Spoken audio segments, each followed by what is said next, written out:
Қайырлы күн достар, менің каналыма қош келдіңіздер. Бүгін сіздермен өте дәмді, бір сөзбен айтқанда сочный манты жасайтын боламыз.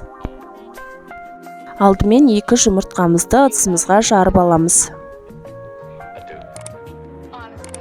1 стакан жылы су құямыз. Жақсылап араластырып аламыз.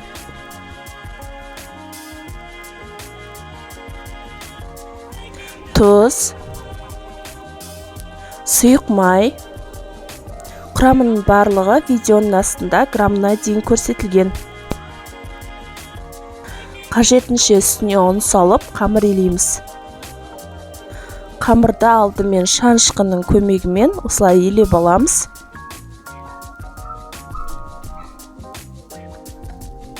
Қоюланған кезде шанышқымызды алып, қолмен илейтін боламыз.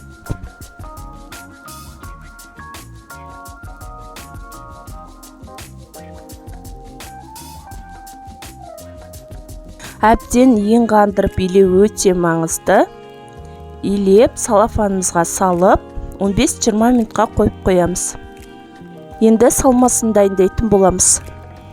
Пиязымызды ұсақтап турап аламыз.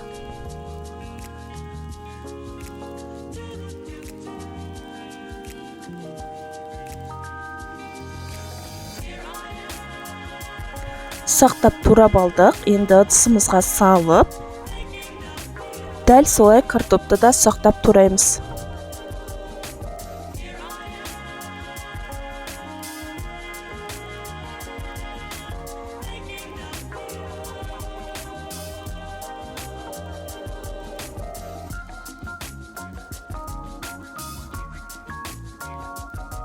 Оны да ыдысымызға салып, 3 бас сарымсағымызды тураймыз.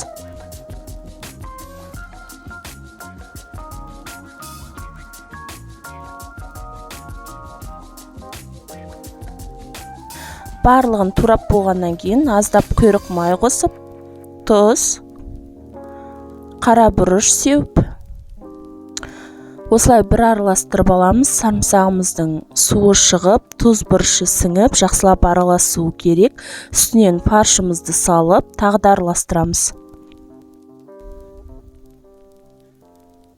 Сұйық майымызды құямыз. Тағы бір араластырып аламыз. Біздің салмамыз дайын. Енді қамырымызды 2-ге бөліп, бір қамырымызды алып қоямыз да, екіншісін домалақтап жаямыз.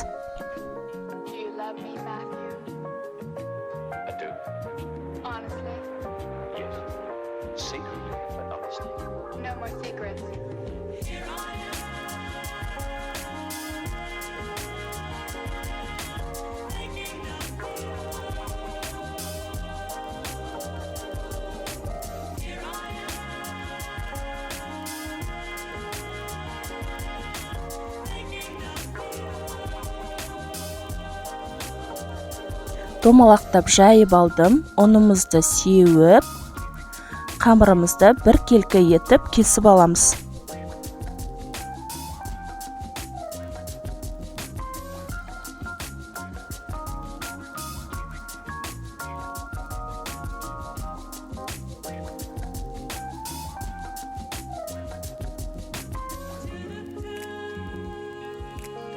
Дәл видеодағыдай етіп кетсеңіздер, сіздердің мантыларыңыз бір келкі болып шығады.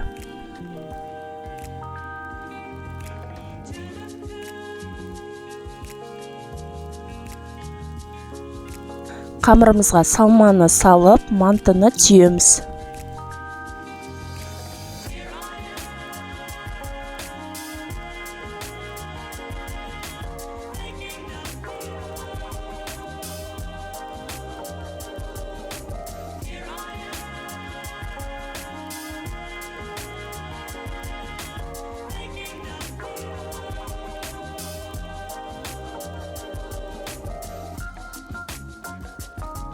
Мінекей біздің мантыларымыз дайын. Осыны 30 минутқа мантываркіге буға пісіріп аламыз.